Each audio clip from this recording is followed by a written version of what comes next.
bad headache and feeling bad after working out.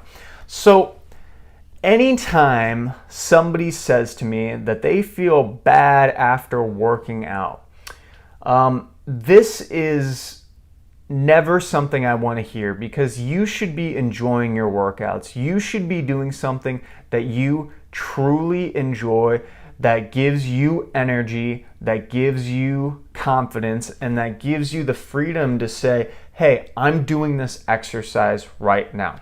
So if you're feeling bad about a workout because you pushed too hard and were doing exercises that were, what you didn't want to do, and you push harder than what you didn't want to do, that's the thing about this, is that it should never be like that. Now, if you have a bad headache, this might be something where you realize that, okay, I did one really hard workout and I have a headache after I did that workout.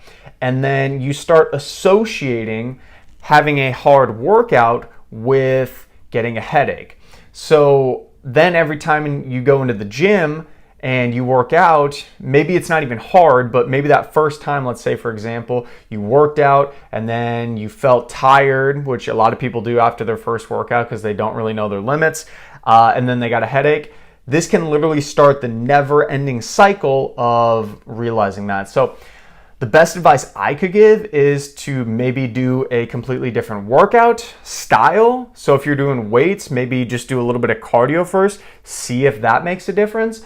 If you do the exact same workout and after watching this video, you're like, actually, I feel great, I think we solved the problem, is that it was all in your mind. So try something out, maybe decrease the volume a little bit and build up to where you are confident.